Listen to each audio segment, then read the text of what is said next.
Men who like to keep their morning routine simple will love these multi-for-him gummies, specially formulated with 12 key nutrients designed to support men's daily nutritional needs. Nature-made multi-for-him gummies help support muscle and bone health. It improves your immune health, and it increases your energy metabolism. With the quality you can trust, nature-made multi-for-him gummies have no artificial flavors, no synthetic dyes, no high fructose corn syrup, no artificial sweeteners, and is gluten-free. Pharmacists around the world have recommended Nature Made to be the #1 vitamin and supplement brand. So when you need something that's going to help you get you through the day, when you need something that's going to increase your energy to help you get you through that workout, to make you perform as an elite athlete at the top of your ability, try Nature Made multi-for-him gummies, because you don't want to stop to the 12th round.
Well, beautiful people, best damn nation. It is Wednesday, and you know what time it is. It is the Best Damn Wrestling Podcast. I am your humble host, Brian Renegade, and with me, I have the best damn crew. First off, on a dark night in a dark alley, this man can either whoop your ass or save your life. He is the green-eyed bandit, New York's favorite son. He's your mama's favorite wrestler, and he can whoop your day ass, Mr. Everything, Victor Andrews. Yo, what's going on, Best Damn Nation? And with me is the El Capitan, the head honcho, Mr. Clean himself, Brian Renegade. What's going on, Brian? What's going What's on, happening? man? What's happening, my brother? Good, blessed, and highly favored, as the old folks would say. Listen, we got a special guest in the building. Mr. Everything, I want you to do the due diligence and introduce our esteemed guest. Yes, first of all, I want to say thank God and thank wrestling because without the two, I don't think we would have these kind of opportunities. I mean, I'm telling you, when we have these interviews, it is because of wrestling. It is because I have had the opportunity to be a part of the wrestling community, a part of professional wrestling as a whole, that I got an opportunity to meet our esteemed guest. I am so honored to have him. I mean, I saw him at School of Morton this past weekend, 2 weekends ago, and he's just in the area coming to see Uncle Rick and just hanging out. And I got an opportunity to speak to him briefly, take a picture with him. Ladies and gentlemen, he is known all over the world. He is one of the greatest cruiserweights that we have ever had in professional wrestling. All his tours with ECW, WWE, and most importantly, TNA as part of the X Division. Ladies and gentlemen, I want you all to welcome Mr. Kid Cash himself, Mr. David Cash. Welcome to the show, brother. Hey guys, how's it going? Going good. We're so excited to have you. We're very honored to have you part of the show. We just want to chop it up with you, see what's going on. First of all, how are you feeling today and what's been going on in your life now these past couple of days? Like I was discussing earlier, I'm a project superintendent for a big construction company, commercial construction. We build high rises and hotels and schools and multi-family homes. We build pretty much anything and everything. So that's pretty much all I do. I go to work all damn day and fire people, hire people, and tell people what to do.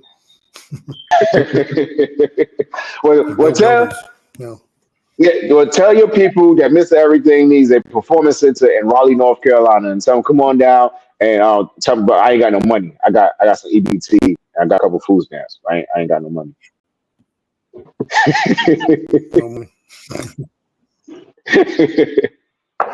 All right. Again. I am Mr. Everything, and with me is Mr. Brian Renegade. We're gonna run through some things and get a rundown of your life, your career, what you've been doing. I mean, let's start from the beginning. Who were you trained by, and where did you start your training?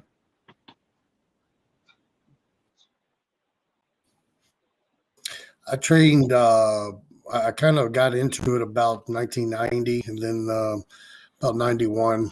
I got up with Ricky Morton from the Rock and Roll Express, and we just, hit it off, and I just went on the road with them, and that's how I basically started. I watching their matches and selling their pictures and stuff like that while they were in the ring, and then on the car ride back to another town or back home or whatever, they would quiz me and, ask me what I saw and how this worked and that worked. And then I just listened to them. And because for the first year, my God, I was riding around with Ricky Morton, Robert Gibson. Then the next month it'd be the Honky Tonk Man. Then after that, it would, it'd be the Moondogs or something from Memphis. I just had all the veterans and these legends. Greg the Hammer Valentine rode many a trip with him, and Bill Eadie, the mass superstar, just listening to these guys talk. So that's about how I basically started training. Was just watching matches, carrying bags, selling pictures, things like that, and just listen to what everything that everybody said, and and like they told me, listen to everybody, but you got to figure out what works best for you. So I'm still young, trying to get that where I'm at and what I'm doing, and where am I going to go with this kind of place, But after the first year, just happened to get thrown on. I was with Ricky and I think we were in Jonesboro, Arkansas for Burt Prentice, and somebody didn't show up, so they needed a replacement. And of course, by that time I already had gear made and everything like that, but my first match was right on the spot, pretty much.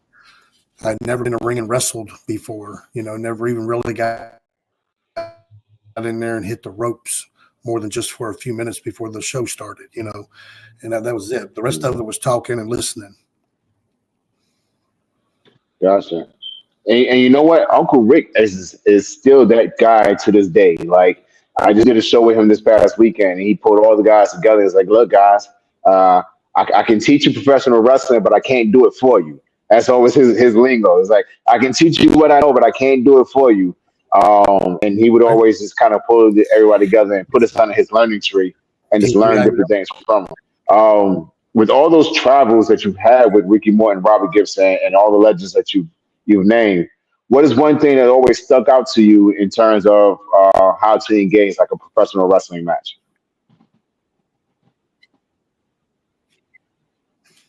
How to what now? Like how to engage a professional wrestling match? Well, what is one thing that always stuck out to you whenever you, like, as far as like the psychology and everything, like what always stuck out to you? Oh.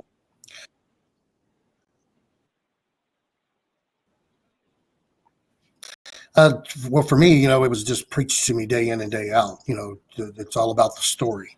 You have to tell the story, regardless if you've never wrestled that before in your life. You can create a story right there on your first match. But everything has to have substance. Everything has to have the story, and the philosophy is pretty simple, really. It's bad guy versus good guy, and it's an act and react kind of a situation. And the way I came into business, we didn't call things back. It was all called in the ring. We didn't do any of that. I didn't call any matches in the back until probably ECW.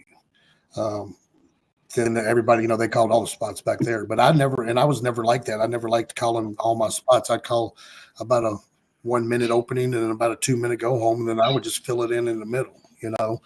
I looked, it's like Ricky says, I can show you how to work, but I can't work the match for you, so, and that's how they showed me how to work, to tell a story, to establish the first, even if you've never wrestled the cat before, you in the first 30 seconds of you stepping in the ring, you got to establish to the crowd who the bad guy and who the good guy is immediately. And then, I've been in rooms where people didn't want to be the bad guy. They insisted on being a good guy. So, and there's times I had to switch automatically right there. Sometimes I've gone into crowds to where they didn't like me too much, so they booed me. So, there I came in as the baby face, and I'm wrestling a heel, but I just turned a bigger heel on him. Give the crowd what they want. They want to boo me, so I'll give them a reason to boo me. Exactly. But yeah, that's that stuck out to me. Whenever I was being told all this, the whole business, of course, it was really nice to be sitting in the back seat listening to Bill Eadie or Greg Valentine or, even Jerry Lawler many, many times, Randy Travis, but bunch of guys, man, that Wolfie D, Jamie Dundee, all these, these guys, Brian Christopher, USWA back in Memphis. I used to drive 8 hours from Johnson City, Tennessee to Memphis, Tennessee. And I would do 10 o'clock in the morning TV, and then we would do house show that night in the Mid-South Coliseum. And then a couple of weeks after that, we do things like like Arkansas and Missouri, and those guys that they always told me keep your mind open, and I've always kept my mind open. I always knew that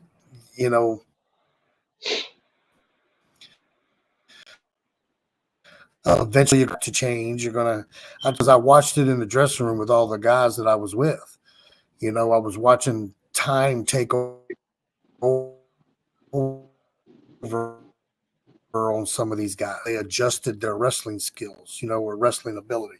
They would get out there and do much, much less and just tell more of a story and react more to the crowd, and instead of taking all the big bumps like they used to take, so I knew that eventually that I was going to have to switch. So I always made myself versatile. Whatever you wanted is what you got. If I showed up, you wanted a baby face, I'll give you a baby face. If you wanted a heel, then okay, I can show up. I'll be a heel. You never complained about it. Just do your job, and get that money, go home if you can get paid. I know that's right.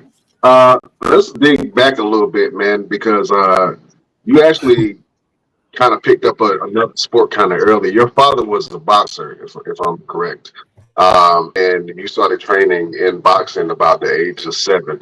Can you talk about your father being a boxer real quick, and how that morphed into your professional fighting career?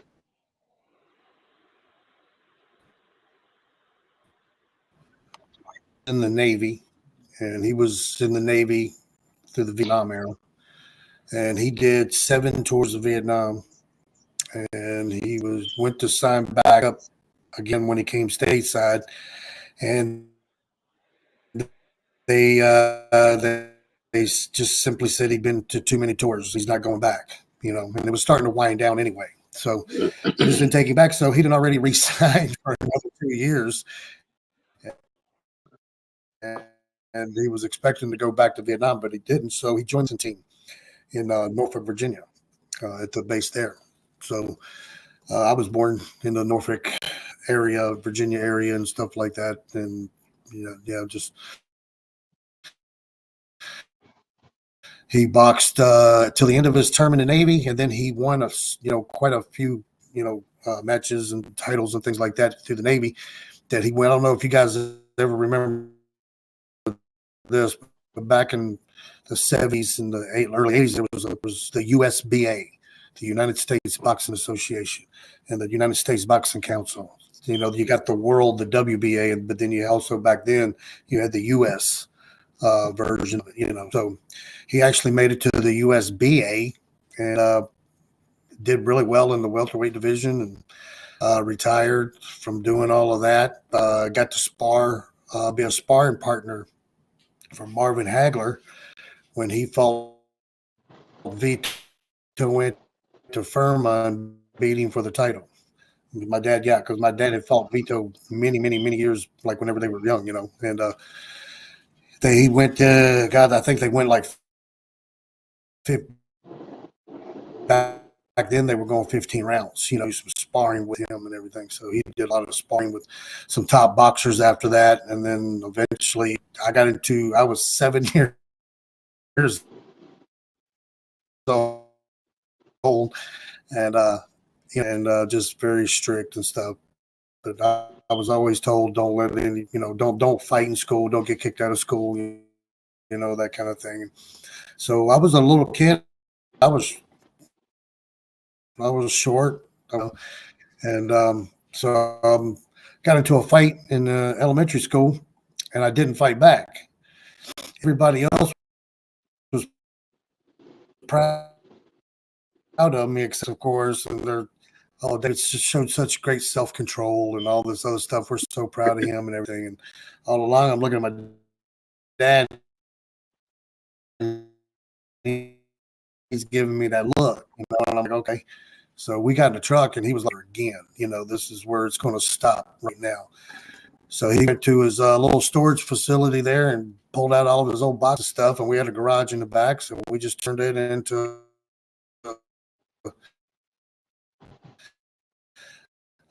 like a mini training camp. started there, and then started working with the YMCA back in the day, doing the Pee Wee League boxing, and then the JV League boxing. Did Teenage Golden Gloves. Yeah, did that in Maryland and Virginia.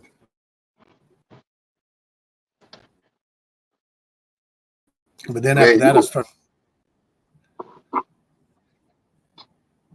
I'm sorry. No, go ahead. Oh yeah. So about 10 or 11 years old, I started martial arts, and I was watching him a couple of times out in the backyard, and do some katas and going through some steps and training and stuff. Over in the same garage that my dad taught me boxing out of. So I would box a couple of days a week, and then I would train the martial arts a couple of days a week. And, oh man, you are a legit badass, man. I gotta give it to you. Those kind of things. Boxing tournaments, Then I got pretty much boxing whenever I was 16. And just stayed with the martial arts. All right. Did you enjoy your time over in Japan, and was that a culture shock for you when you went over there? Yeah. No, it wasn't a culture shock at all. I was used to traveling anyway, being the life and stuff like that, and then going to new places like that was exciting to me. I wasn't like shocked or anything like that, and then plus I already got the lowdown from everybody before I even went. Ricky Morton and all those guys told me how Japan was. Your first night they're going to beat the shit out of you. Just to see what was coming up, So I just went in there and did it, and I gave it back, and they loved it and loved me, and so it was a good mix over there. I match over there to where if I was wrestling one of their guys, then there was a language barrier, but we did more sign language than anything. Hold on a second. Got a pit bull and Rottweiler going stupid. Oh man. Barking. We're fighting. The guys over there, it's a whole lot stiffer. You feel everything. It's not as much high flying. Suplexes, a lot of dropping on your head, tight moves, a lot of drop kicks off the top ropes. It's you get beat up. You really do. You get beat up. I mean, even when you're in crowds, they don't really cheer like they do here. It's more oohs and ahs than anything over there. They'll clap. And shit like that, and instead of cheering, it just depends on their mood. But yeah, I love Japan. Japan was all amazing, clean, so clean over there. That's one thing I remember about the countryside. I mean, you didn't really see trash on the road at all, man. I mean, if you saw any on the road, it was like one piece. They are, they're just they take care of, their country, like really, really, really nice. Everything is really. That's awesome, man. You had and very, very accommodating over there. So, yeah, they're just like, "What can I do for you? What can I do for you?" And I'm like, "No, nothing, man. give me a wallet." Yeah. Oh, that's awesome. What was your favorite country to go in wrestling? I know you just talked about Japan, but do you have any other countries that you absolutely loved when you went over there to wrestle?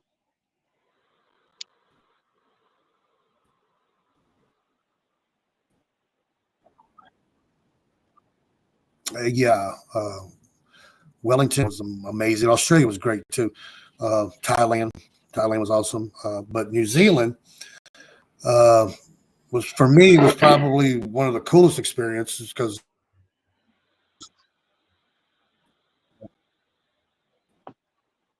we got the haka done for us there in baggage, off the plane.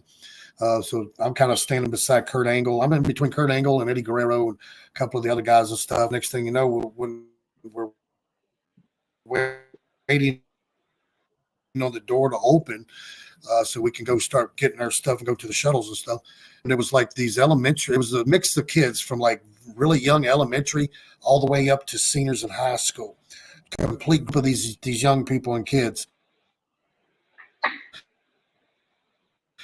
and they all were doing. I was looking at a like a 5-year-old that was in the front row, and his facial expressions and the intensity in this kid's face by doing the haka, because that's you got to have that you got to be really really alien, and but yeah, it was so amazing watching these little small kids with such intensity, in their faces while they were doing it and their movements and stuff. And it was like just tell it to every single person who lives in New Zealand. There has to be, and if you've ever had it done for you, man, and done it like we did, man, it drives you, makes you want to go fight somebody after you're done. You just got to do something physical. It's real funny. Oh, that's awesome, man. Real quick, as a student of someone part of the ECW, I was trained by CW Anderson. Run us your experience with ECW, working under Paul Heyman, and with all those different guys being introduced to Paul Heyman through Rob Van Dam. Just kind of run us through of your time with ECW.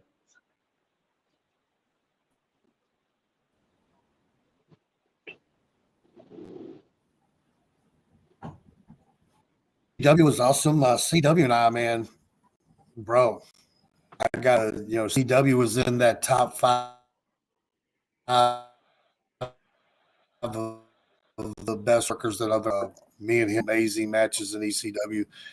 And it was really kind of fun. I don't think there was ever like any dislike between us. I think it was just jealousy, between both of us. And we both had really good first nights and stuff like that. So we kept getting called back. Him and I both, they didn't give us contracts right off the bat. Him and I, he was from North Carolina and I was from Tennessee. We were actually the only Southern people come, so we were just, having these crazy ass stiff matches, man. I mean, we were beating the shit out of each other that we had, really, both of us. It really got both of us, looked at through the office and stuff like that. So I got it. CW is one of my all-time favorite people to ever work. I'd work him today if I ever did another match again. I'd want it to be with him. He's just somebody. But ECW was everybody had that same chemistry. That's what I loved about it. It was the village of misfits. The guys that the bigger companies, or thought you were too small or, whatever, So it was just a great place to, at that time for me to get noticed even more, Polo Express, thing, everybody was calling me Little Ricky and Little Morton and all that stuff for years and stuff like that. So I tried to break away from that image and kind of create my own, and so that's kind of like what happened when I went to ECW. It just ECW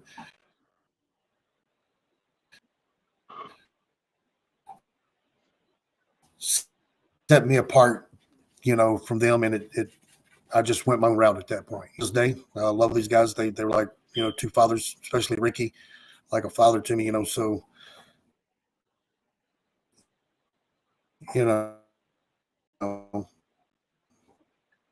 but up there, cool about that kill one night and be tagged up with Nova, and we're wrestling a 5-star match. The next night I could be tag teaming with Little Guido. We could be wrestling, Swinger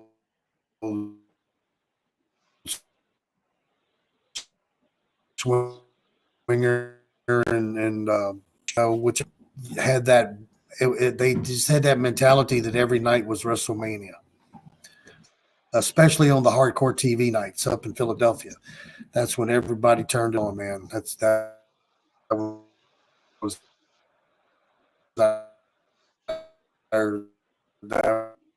was our shine time. That was our home crowd. But you couldn't ask for a better dressing room.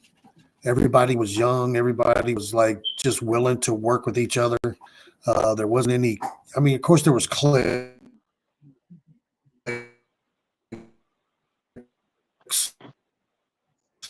There's always cliques, but everybody got along. Whether you like, out of the respect for for the company and the business. But you really didn't have that, and most everybody there, we were all different people. I was a guy from Tennessee hanging out with a bunch of guys from Staten Island, New York, and fucking Queens. So I was like, these guys are coming out cool. They were really, really cool people. I enjoyed every minute of it. I really missed the days of ECW for sure. Well, you just mentioned ECW, man, sure. and the one and only Paul Heyman is getting inducted into the Hall of Fame at WrestleMania in Philadelphia, man. I want to hear some of the things that you have to say. Do you have any stories about Paul Heyman, or what do you think about Paul Heyman getting into the Hall of Fame? I mean, nothing notable, I guess. I mean,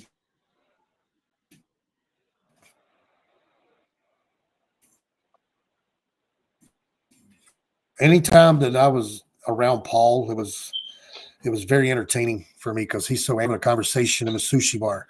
He's animated, he's all up in your face and just hands and stuff like that, and the emotion and stuff like that. It's like he's cutting an interview just having a conversation. I walked into the arena and Rob Van Dam pulled me over to him and said, "This is back then my name was David Jericho." He said, "Hey, this is David Jericho." "Hello, David Jericho. How's Ricky Morton?" I was like, "He's doing great." He goes, "Good." He goes, "You got your gear?" And I was like, "I do." And he goes, "Good. You're on in 15 minutes."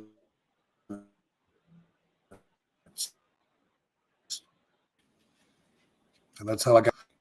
I literally had 15 minutes to get dressed, get ready, and do a 6-man. Yeah. So wow. So it was a lot going on in a short amount of time, and I was like, "Well, I'd like to come back and work for you again." He goes, "Good. Come to Staten Island tomorrow night." And that's just how it happened. I went to Staten Island the next night, and we never looked back, in like 96. And then I went back in like late 97, early 98, and then stayed there until the company.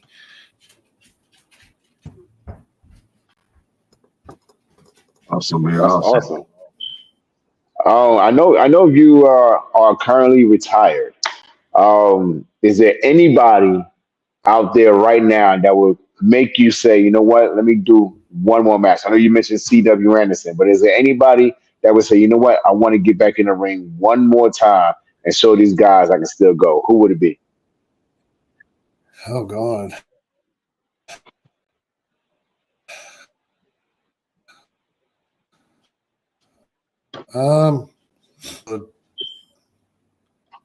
From is it MJF from AEW? AEW. Mm-hmm. Yep. I would like to, him or what's that other kid that he comes? Oh God, what's his damn? Uh, Adam Cole. Yeah, or MJF. Yes. My style. That was my style of wrestling. And when I see them, they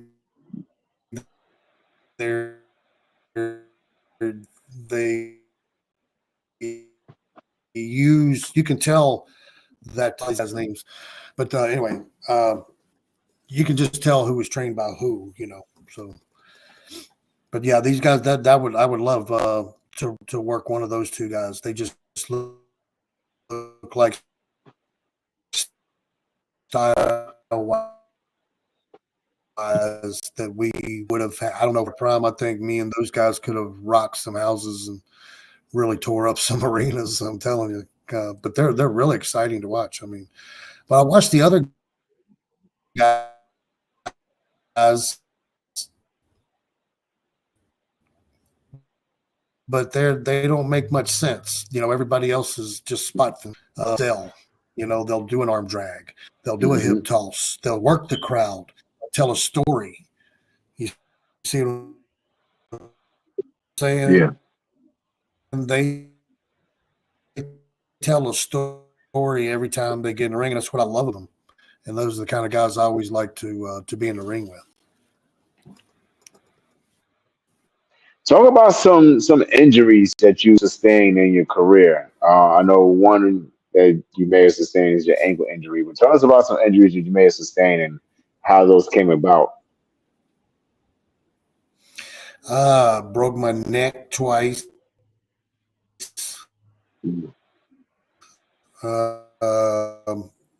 Once I did a shooting star and completely down. I mean, we finished the match and everything, but it was a C5 break. Then it was a fracture, more or less, and then I broke it again about 2 years later, hitting the ropes and the top broke, and caught the apron and all that other stuff. So it kind of gave me another fracture on the C4.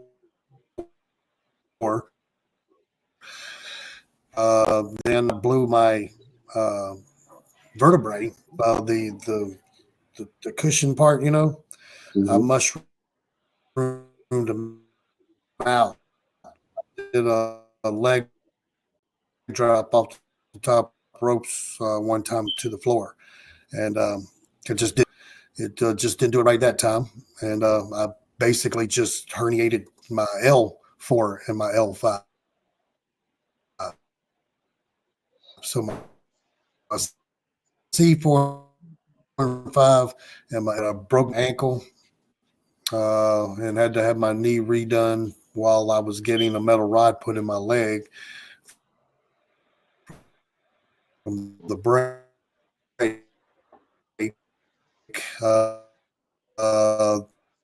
They've seen that my knee was shattered, so they just went on ahead and replaced my knee ankle, so I wouldn't have drop foot while I was healing up and all that stuff. But I just never went and had any of it taken out either. So I still have a metal rod in my leg. I still have the pins and the screws. This was back in I broke my jaw. Right now, I just had a hip replacement about a year and a half ago. I have another knee replacement. So rotor cuffs, both my have been years. Just keep moving forward. They just keep scar tissuing up and healing, and I keep moving forward. It's super tough, man. I mean, you know. But yeah, I don't want to be in my 60s and 70s having to get, rotor cuff replacements and shit like that. You know,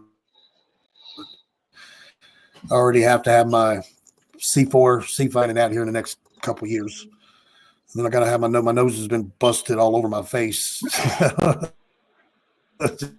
Just can't tell you how many times my nose has been broken, my orbital socket, my palate, so, and hundreds of concussions. Wow. Did you ever want to change your style, man, after your first injury, or are you just like, I'm gonna just keep on going? Yeah, I go to the gym every morning. I'm in the gym at 5:00 every single morning. Every morning before work, I get in there and I'm doing my Mike Mincer workout right now. I've kind of changed things up because I'm 54 now, so things are a little different for me in the gym now, and with all the abuse I've given myself, with all the injuries and things like that, there's only some certain things that I can do, and there's some things that I just simply cannot do anymore. Like I lost range of motion in my left shoulder, so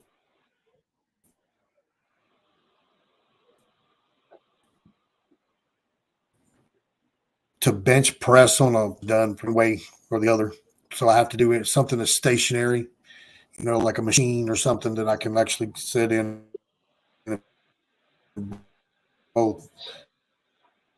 Both things are working in the same direction at the same time. And yeah, I've pretty battered up over a 30-year period anyway. And plus, with the martial arts training, the boxing training, the wrestling school, and,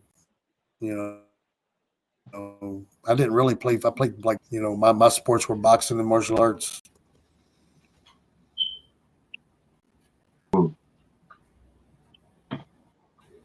You mentioned that you were 54 years old. I think The Rock is about 54 or 55, man. It ain't too late for you to get in there, man. People are starting to have careers later into to wrestling, man. So we might see a resurgence of Kid Cash coming back. Yeah.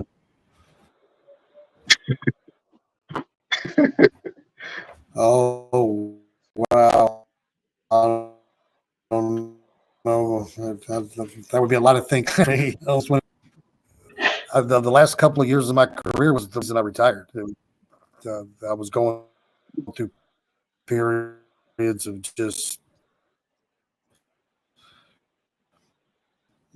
just pulling this and tearing that. All these started doing getting in the ring. So I knew, but then I knew I was like, listen, I mean, I'm tired of healing up and going back to again. And if you've been injured, you know how long some of these things take to heal. And many of these times I was working while I was healing. 3.5 weeks, I put an air cat on from a friend of mine, and I was able to get back in the wrestling ring. I pumped that damn cast up, and I was still it was big enough, just enough to where I could still. It was so fat, but it got me back in the ring. And Ricky Morton will tell you, when I broke my leg real bad, he was actually my tag team partner. We went back to work, and he did most of the match, and I would tag in, and we would do a one double drop kick, but I would just use one leg. Yeah. I mean, just the last couple of years, it was just I just was thinking more about getting hurt than I was even the matches anymore.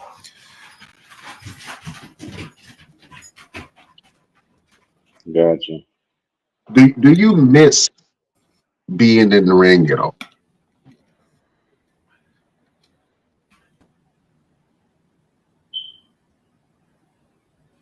Do you as far miss as being? Yeah. Do you miss being in the ring at all? Any aspect of being in the ring? Do you miss it? uh yeah, of course. Yeah, man. I mean, you got to miss it some, you know. I mean, I had 30 years, man. 30 years of, and 25 of it was on TV, you know. So there's nothing that I can really complain about. I'm a first generation wrestler in my family, you know. Never thought I was even going to be a wrestler in my life, you know, but it just kind of happened, and that's where it went, you know? And so yeah, I mean, I'm just really happy with my career. Yeah, there's always things that you would go back or change and stuff like it. Everybody's like that, but for the most part, I did everything on my own. I did everything, you know. I did all my negotiating myself. There was people that helped me here and there. You know, Jimmy Hart used to help me out a whole lot back in the day, but shading of any contracts and stuff. And then I would go out there and generally 9 times out of 10, I would be one of their top guys. You know, one of their top guys. TNA, I walked right into TNA and stole the heat like TNA, and I was their biggest heel that they had ever had in that company for the longest time. I honestly, after watching the product in the last couple of years, they still haven't found anybody that was a bigger heel than I was. I had people meet me, wanting to kill me, wanting to stab me and stuff because I was talk shit to them in the ring, or I was just acting up so much as a heel that just pissed them off, you know. But I would literally have people follow me to my car and be out in the parking lot waiting on me at the end of the night, to the point where I had to have security at one point. I mean, you can only fight so many people. Remember Bruise Brothers, Ron and Don? Yeah. Remember those guys? Yeah, they were the security. So yeah, we didn't Yeah. have any problem going to the car. But yeah, we really did. I had people jump out in the aisle one time, tried to like cut me with a Hawk Bill knife. You know, the Hawk Wow. Bill knives, Yeah, them yeah. old farmers Oh, back in yeah. the day. Yeah, the guy, yeah, I got a face as was. He didn't like that so much, so he waited till after the match was over with. And as I was walking to the back, he walked around. He walked all the way back to the very end of the railing. Bitch walked all the way around, started walking down the aisle. I turned around from cheering, you know, hands up in the air, and I turned around. There's this 80-year-old man with a Hawk Bill knife, told me he was going to gut me like a deer. And I was like, you're going to what? I was like, get out of here, you old bastard, you know. But, you know, security. Yeah, I've had people, TNA, that it was such an easy place to get heat there, man. I had no troubles at all. And I got heat in the office too. So I had it everywhere. Talk about the X division. You kind of like the pioneer of the X division for TNA. Talk about the experience with that and working with some of the top cruiserweights around the world. No, that was an exciting time. If you watched TNA back in that day, the X division was the only thing people were watching. They didn't really get into the bigger guys and stuff. The high flying, the X division style was why people were tuning in. And then it was a great. I mean, we had great runs with those. I mean, you got to think about it. We had like, Jesus Christ, we had AJ Styles, had me, had Daniels, Mm-hmm. Kazarian, the guys from Canada, Petey Williams. I mean, there was a treasure trove of cruiserweight talent in that dressing room at all times. You know, then you had Sanjay Dutt. He come in and started taking over. Shane Mike, what's his name? Michael Shane. Shane Helms. Michael Shane. There's just so many guys that came in. Remember Amazing Red? Yeah. Mm-hmm. Amazing Red, you know, him and I, holy shit. Me and kid would put on some badass little matches. I mean, go the SATs. Remember the SATs? Man, those guys, all of them. So I mean, you know that era for the X division was probably at its prime. You could never go better than what it was at that era in that time frame. After that time frame was done, and we moved to Disney down in Florida, it all went to the big guys. It all went to the big guys. The cruiserweights just kind of took a little bit more of a back seat. The X division, you know, took a little bit more of a back seat than those guys over. So they were paying them all that money. So they had to put them out on TV, make some money for them. Yeah. A lot of the guys that you named, man, I was a big fan of. Also, Austin Aries, man, who's a Best Damn alum. He's been on the show. Can you talk about some of your experiences with Austin Aries and guys like Rhino and Hoobie Too? No.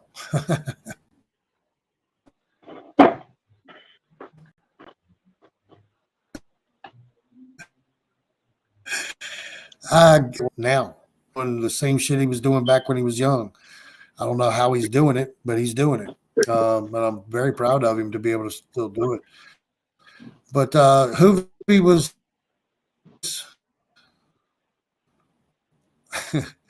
Hoovy was in his own little world, man. He thought he was The Rock. He was the Mexican version of The Rock. I mean, that's what he truly believed in his heart. If you wrestled him and you were going to be, he was not interested in calling matches. He would walk around all day and ignore you and thinking, he's getting something over on you. But he hated working me because whenever he would do people like that, he would just run over them whenever they got in the ring. But he couldn't run over me, so I would chop a whole lot harder than what he could, So I would just lay his ass open with chops. I mean, I've chopped him to where there's blood off of his chest, but other than that, I mean, the guy was okay. I mean, hell, he really believed his own hype. I'm telling you, he really did. And if you the WWE, when I won the cruiserweight title from him, the guy got released a couple of weeks after that because of what because he dead weighted me at the pay-per-view, and everybody knew it.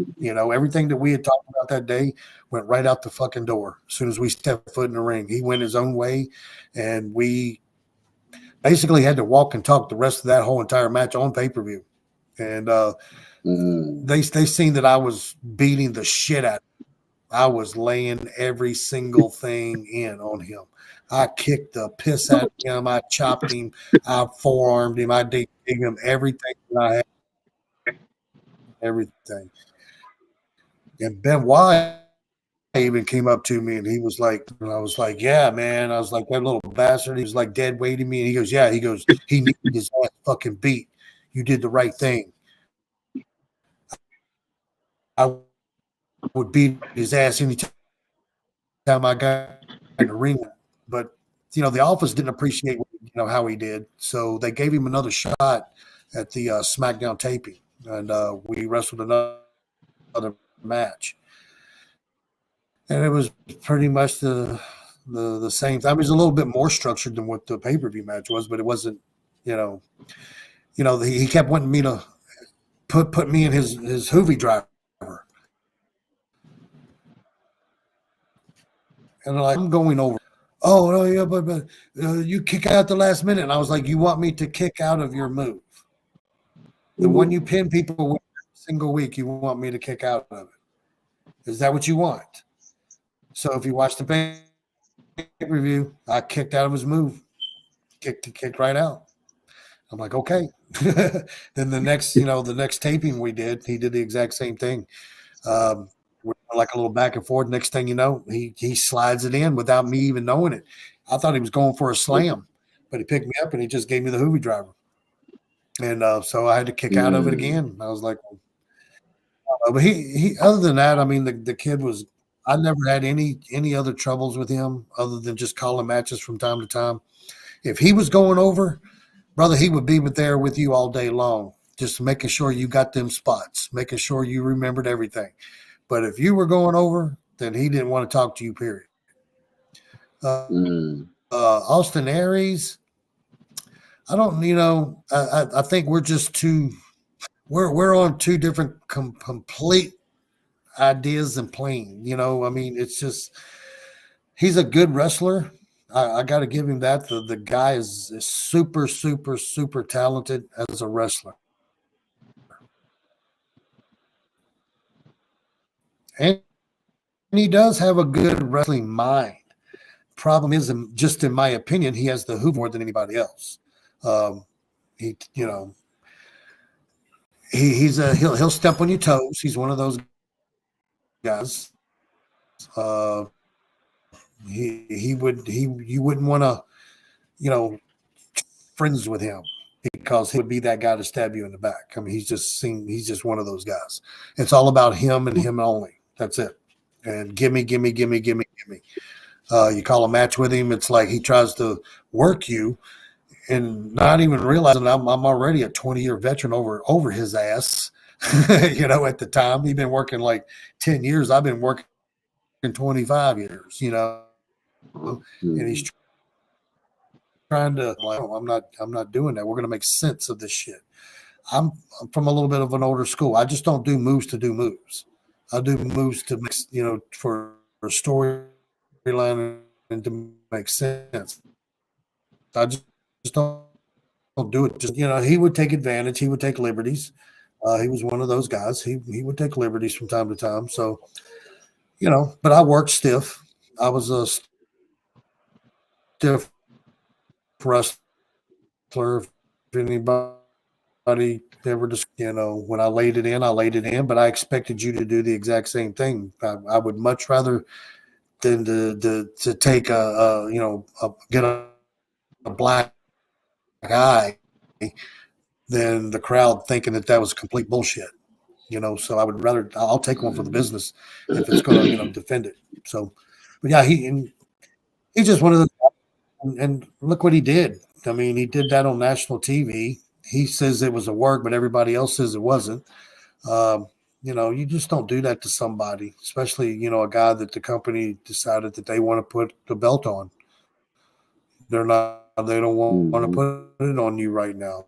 There's nothing saying that you can't go back and re-win it, but tonight we're going to put it on John Morrison.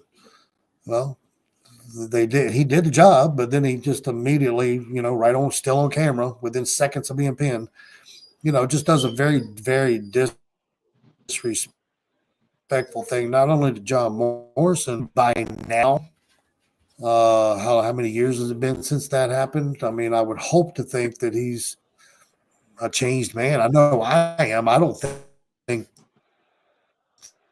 anywhere near the same way that I used to as a pro wrestler. I'm Papaw. I go to work every day and stuff, and do podcasts and things like that, and training seminars and things like that. So hopefully, awesome. Yeah. I hope he's doing well. I mean, I got no ill will for the guy. Just, he's not the kind of guy that, and I think he would be right along with me saying this, that if it's just me and him both walking into a hotel lobby bar or a hotel lobby and there's nobody else but us in there, we're not going to stand there and have a conversation. We're going to go our own way. We're going to kind of nod to each other and acknowledge each other, and we're going to go on our own way. But right. But there's nothing. But I don't hate the guy, or disliking. We just had our time, and that's when we had our time, we just disagreed. So it's nothing to hold grudges on and hold on to. Yeah. Absolutely. Yeah, he's actually been on the show and he's doing really good. He's actually said the same things that you said, that how he's been the kind of person he was back in the day in terms of walking off with the whole Morrison thing and getting released from this company and that company. And he said he had to do a whole lot of soul searching and some growing up to do, and he's doing really well. He has a company down in the Panhandles of Florida Yeah. that he's running. It's like it's doing pretty good. So yeah, and I would love to see and have the two of you on the show together, and see if we can have a quick conversation with the two of you, and we all about unity and brotherhood on this show. I'd love to shake The his Best hand. Damn Wrestling Podcast. Just to shake his hand, say hello. Yeah, I mean, like I said, there's no ill will at all towards me and him. I don't have any hatred for the guy. We just disagreed at a period of a time in our lives. That's it. It's no more, no less. Right. I'm sure he's a good guy. I just, and I'm sure he would probably think that I'm a good guy, but we just never gave each other the opportunity to find out back then. Things could be different now. Now that we're both older and and out of the business and got other more important things in our lives going on. Absolutely. Real quick, we're not going to keep you too long. I mean, it's been an amazing interview. Tell the people where they can find you and what you got going on now. You doing any more seminars coming up? Any type of trainings? Anything? I got a couple things. I got some seminars coming up. I don't have to get back with you on the dates though. But then I got another. I'm actually going to be wrestling a match in August in Chillicothe, Ohio. I'm going to be tag teaming with Ricky Morton. I guess That's awesome. yeah. So, yeah, but you can find me on Facebook. You can find me on Instagram. I think there's a Twitter too. Yeah, there's a Twitter. Into my real name, David Casher. David.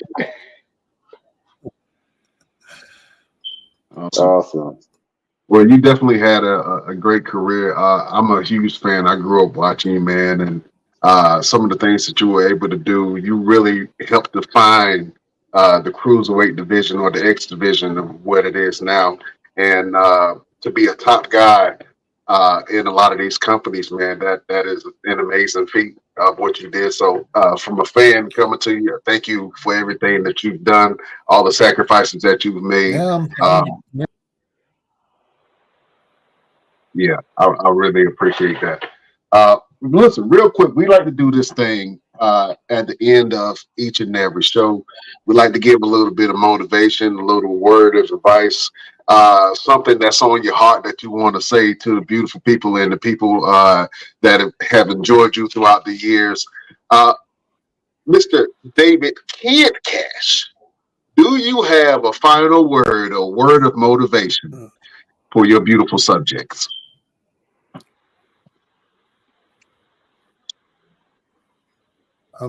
That last little bit, you really broke up. I couldn't hear you on the last thing. Oh, yeah. Do you have a final word or word of motivation for your beautiful subjects?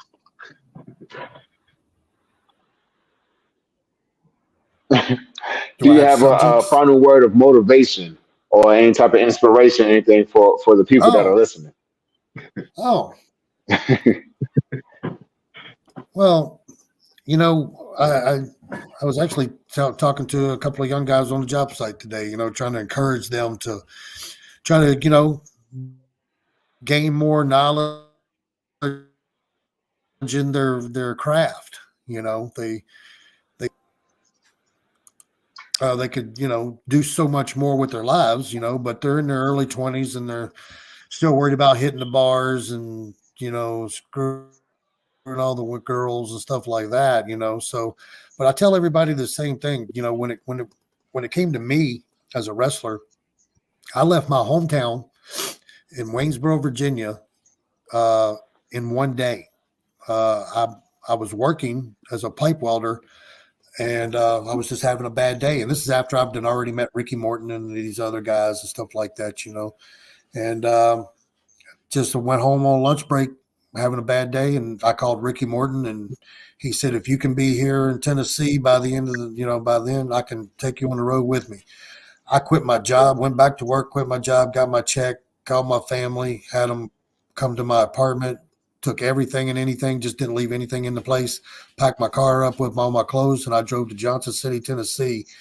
I think I left about 3 or 4 o'clock. I was there by 7:30 in the afternoon, and I mean in the evening, and that's where it all started. Because the very next morning I went on tour with the Rock and Roll Express, and so if somebody like me, a kid from a town that nobody's ever heard of, you know, if you just develop that never say no attitude, and live by it, then I think you'll go as far as you want to go. I mean, there was many times in the wrestling business, I quit my job, being a pipe welder, making good money. My family thought I was stupid. They thought I was an idiot. They were like, why would you quit your job? I mean, but to be famous, to be successful, I had to be in it 110%. So from that moment on, I could never come back home unless I'd succeeded. So everybody was like the first year when I left and moved away. Everybody was, when you coming back home? When you coming back home? I would even if I was living in my car at the time, because times weren't always great. When you're trying to get going on the indies, especially in the early 90s, you spend a lot of time on the road making a little bit of damn money, not enough really to pay bills. So eventually, after my savings had drained itself, I went on ahead and just had to live in the car there for a couple of months at a time, there, here and there, over the years. But I never gave up. And the family on the phone, they never once knew that I was sleeping in my car. Everything was fine. Everything was fine. Everything's good. Don't worry about me. I'm doing great. Even though I really was. I was eating peanut butter and jelly sandwiches for breakfast, lunch, and dinner. And bologna and cheese sandwiches, breakfast, lunch, and dinner. I mean, had to save that money and stuff. So, but I kept that attitude. And the family knows and the friends know back home that I actually succeeded. I just didn't leave and become a statistic, a guy who left to try to make it and he couldn't. I just couldn't do that. So, through my martial arts career, through my boxing career I had, my wrestling career, I've always never gave up. If it's in my mind and I believe in my heart that I can talk me down or nobody can talk me out of it. And I've got a family back home. They're like, still can't believe, after I did what I did, I mean, talk to them all the time. And they're like, people still to this day come to them, back in my hometown asking about me, because they got my action figure or their son was playing me on the video game, and things like that. So that's how I knew that I made it. And that's whenever I was happy with my career at that point. Whenever I knew that I could at least call home and have a conversation with my family, and they knew that I succeeded when I left home, that's all that mattered to me. I mean, if you got a dream, what the hell? Why would you give it up? I mean, even though you don't have the money, there's still resources. There's all kinds of different ways nowadays. Or nothing like that, but you can get out there and you can and give it your all. But with that, I would give myself a time period. I mean, I lucked out. I mean, I made it in the first 5 years of my career. Okay. A lot of guys never make it and they wrestled 20 years. A lot of guys made livings off the independents, and you can do that. You really can. There's guys out there that are that damn good to where they get booked every single where on the indies except for on TV. But, eventually you're going to have to know when to say when, or you're holding yourself back, from things in the future. and that's where I got with my career. I've had 30 plus years of success in the wrestling career. What else do I really have? I'd like to try to be successful in something else now. In my opinion, I've accomplished that as well. Because I didn't just quit wrestling and then get a job. I studied and got a degree in school and stuff like that. Joined the union and learned a trade. I did everything possible for me to be able to live after wrestling. So, and now I do pretty good. I've been with this one particular company for quite a while now. Make really great money. I got insurance. I got stuff that I never had before as a wrestler. I could never get insurance. Never could have ever gotten insurance as a wrestler ever. But now I got insurance. And I got a wonderful family, and that's all I care about nowadays. That's what you should care about too, everybody. Absolutely. Oh man, well listen, it has been an absolute great interview. Mr. David Cash, we would like to thank you for coming on the show. You are an alumni of the Best Damn Wrestling Podcast, and anytime that you want to come on and just talk shit with us, man, and go down memory lane, you're more than welcome to come on.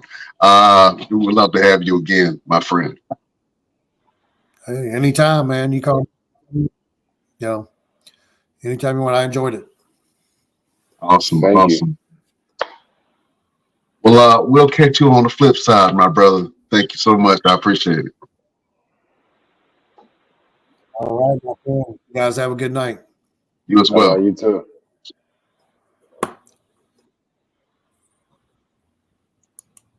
Oh man, what a great interview. I know that a lot of us are going to have to go back and watch the clips because we had some little static, but some choppiness.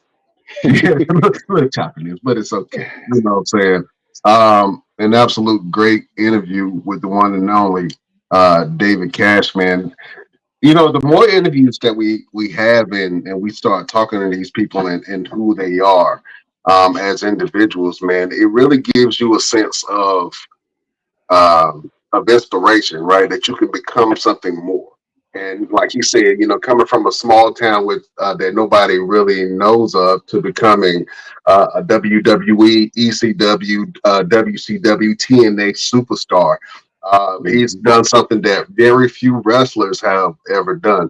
And, being champion every place that he's been, man. So it's great to have him on here and just talk about his life and then life after wrestling, because a lot of wrestlers, when they stop wrestling, they try to figure out what's the next step. And for him, the next step was, I got to take care of my family and I got to take care of myself. And he made that conscious decision to stay away from wrestling to be able to have longevity in life. And so I think that was a great story, man. And I think that everybody can learn a little something from the one and only Kid Cash. Mr. Everything, what did you take from that interview, man, with the great Kid Cash or David What Cash? I took from it is he still got something a little bit in the tank. Yeah, he still got something in the tank. And I want to test his ability. So, Mr. Cash, when you watch this replay, because we're going to see you the replay, I want you to know I didn't get a chance to challenge you, but I'm going to challenge you. I'm going to find you. Even if I got to go to Ricky Morton's school and tell Ricky Morton to book the match between you and I himself, me and you going to get in the ring. And I want to see what you got. I want to see how good you are so I can show the world how great I am. Thank you. Thank you very much. Man, I would love to see that, man. And it's great that he is coming out of retirement to have a match this year. You know what I'm saying? So that's absolutely amazing. I want to definitely check that out and see what Mr. Cash still got. I think he can still hit a 450 splash. I think he can hit a Phoenix splash or what do you call it? Shooting star. You know what I'm saying? I think he still got another shooting star in him. You know what I'm saying? Absolutely. You know what we got to do now, right? What's that? Because he mentioned somebody that I have connections to. You know what we got to do now? We got to bring C.W. Anderson on the show and let C.W. Anderson tell us about the times and ECW and being able to rock it out with Kid Cash. So I'm going to make that happen. Best Damn Nation, I'm going to get in contact with CW. Even if I got to go to his house, put him in my car. That's why I'm a kidnapper. Tie him up, bring him to the gym, and say, look, you're going to do this podcast because I said so. Because I'm Mr. Everything. And nobody said no to Mr. Everything. Okay? Okay? Absolutely. No does not mean no. It means, okay, I'm going to do it right now because Victor Andrews said so. Nah, right. I'm gonna get up with him. I know he wouldn't mind coming on the show. I'm gonna get up with him and see if we can get him on the show. We got a lot of more guests, you guys. So make sure you tune in every week because we got more and more guests, and you just never know who's gonna be on the show until we announce it. And there's gonna be one big guest. Are we gonna announce? We're gonna have to advertise him. We're definitely gonna have to advertise him. We're gonna have to put like 2-3 weeks in advertising. Yeah. I'll put some money aside for the advertising. All that, yeah. We're gonna the big advertising because this is a big interview. You know, big interview. Yeah, might have to get a billboard or something. You know what I'm saying? Put on a suit, something like that. Put on a suit, jacket. You know what I'm saying? A tuxedo right there on the show. Yeah. No hat, no back alley hood, nothing. Just a whole suit, haircut, and everything. Yeah, haircut and everything. To give you a little clue, you gotta trust the system. That's all I'm saying. That's all I'm saying. That's all I'm saying. You take whatever you want from that. Oh man. But yeah, we definitely gotta get David Cash back on the show. Not only to get a more in-depth interview, but also, man, he's just a wealth of knowledge, man. And I think that a lot of guys, young guys, can definitely learn a little something from David Cash and Kid Cash, man. So thank you. You know what I would like to do? What's that? You know what I would like to do? I would like to try to get a lot of these guys that have been on these bigger platforms together that have not seen each other in a very long time and have a reunion right here on our show.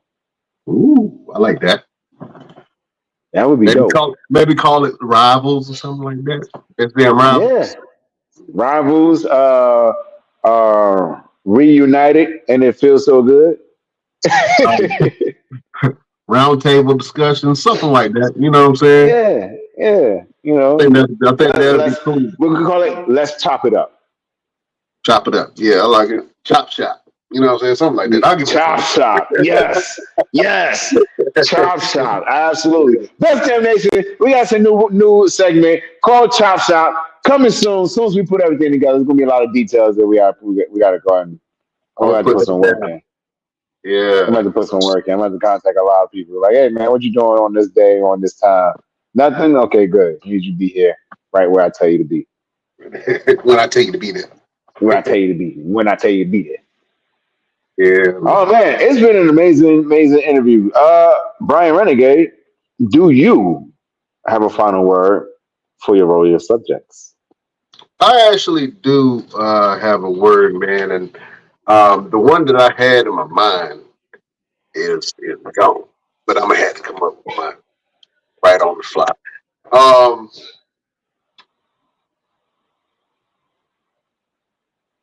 There's more than one path that you can take to success, but do the one that feels good to you. You know what I'm saying? I was just thinking about what David Cash said. You know, he had this wrestling career, man, but he only got the wrestling career because he bet on himself. And he took an opportunity that he saw that, hey, man, I can have a better life. I can, you know, it's going to be uncomfortable right now trying to get everything situated and settled, but I'm going to have a better life. And for him to take, to bet on himself and to kind of say, hey, I'm just going to go against the grain and what everybody else is feeling. I'm going to make this happen no matter what. You know what I'm saying? Sometimes you do have to bet on yourself. And it's not easy. A lot of times it's scary. It's very scary. You never know what can happen. I know I ain't the only person that slept in the car before. You know what I'm saying? So, you know what I mean? It's you definitely gotta believe in yourself and your abilities and where you're going, because there's more than one path to success. He could have stayed and done what he was doing and found his own way. You know what I'm saying? Maybe he would have found his way to construction doing what he was already doing.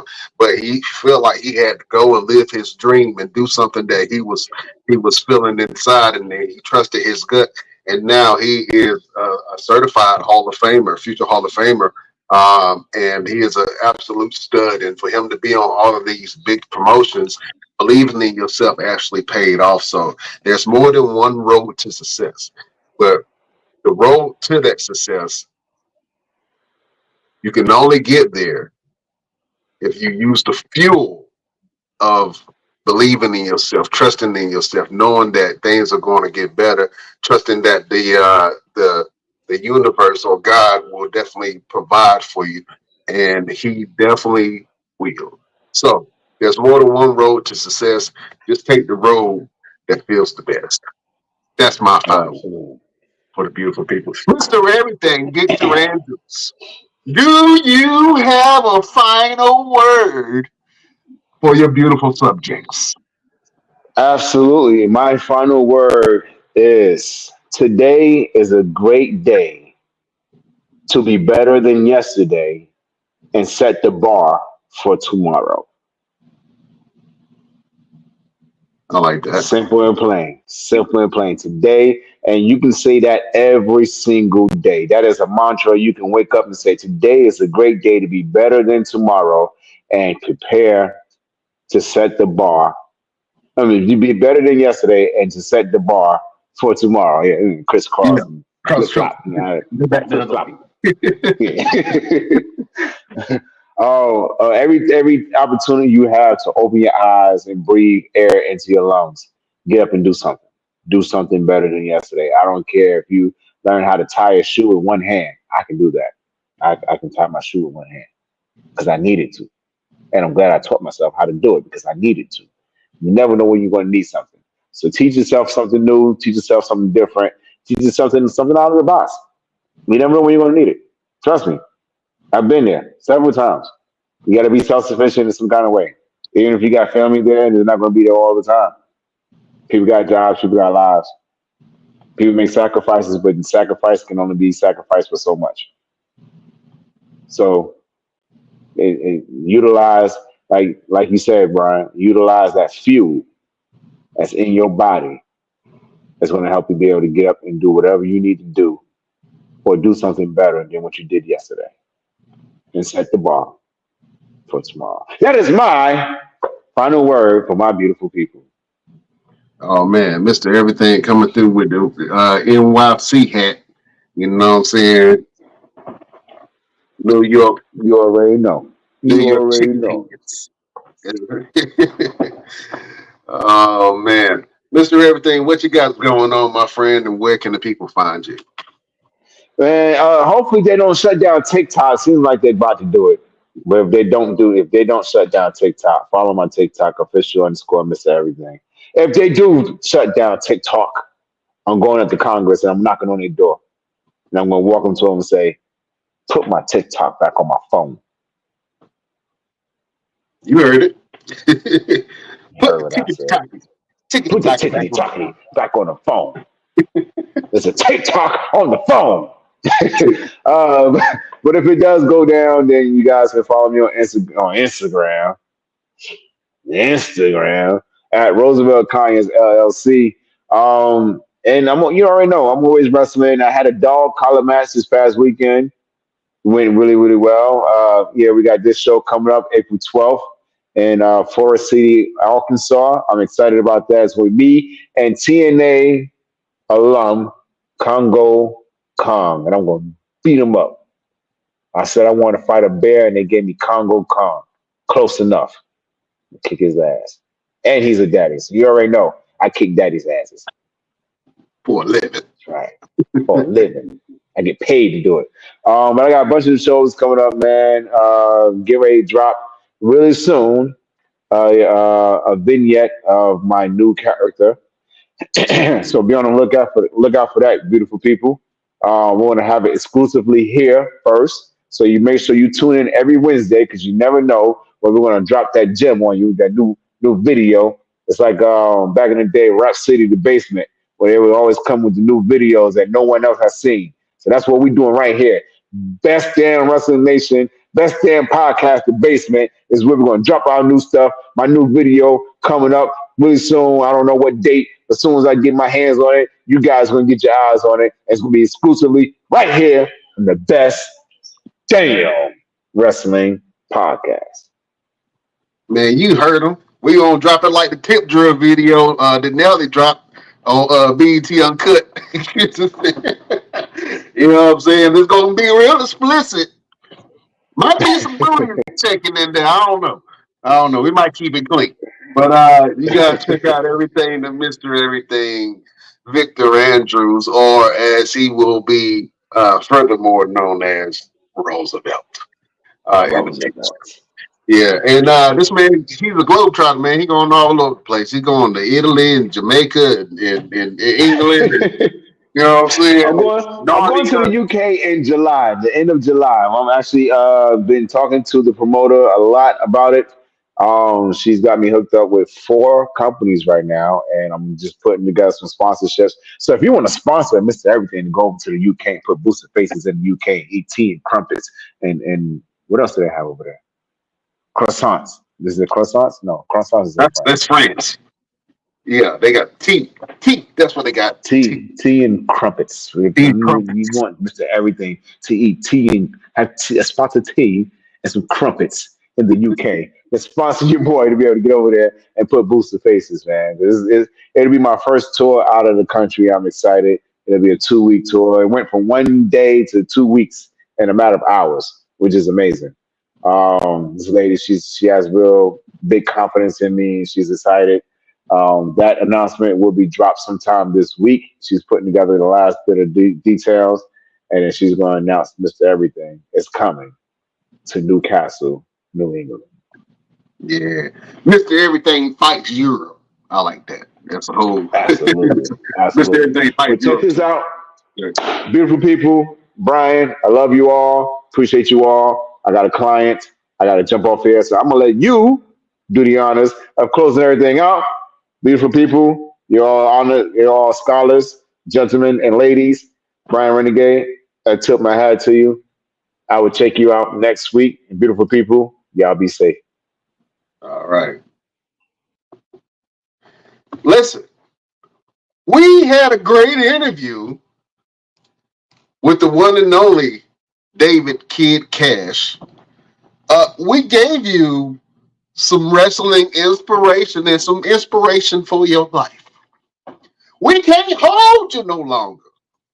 If you want to check out the show, you can go to our Instagram at the Best Damn Wrestling Podcast. You can go over to our Facebook group, Best Damn Wrestling Podcast. We got a Facebook page where we put all of our stuff. You can go over to the Facebook page at the BD Wrestling Podcast. We got a Twitter, or X, as it is formerly known, at the Best Damn Crew. You can go over to our Twitch, the Best Damn Wrestling Podcast.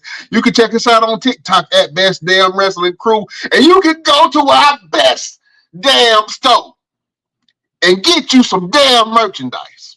We got all kind of damn shirts, all kind of damn hoodies, all kind of damn cups and mugs, got damn coats. Anything that you damn want, you can get it at the Best Damn Wrestling Store. So go over to our damn store and get you some damn merchandise.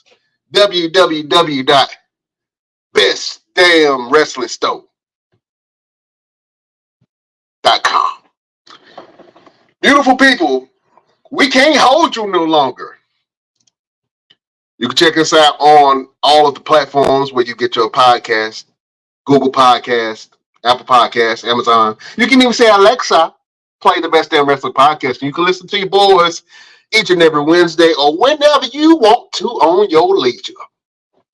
Listen, we got a bunch of wrestling to talk. We got WrestleMania coming up. We got more interviews for you.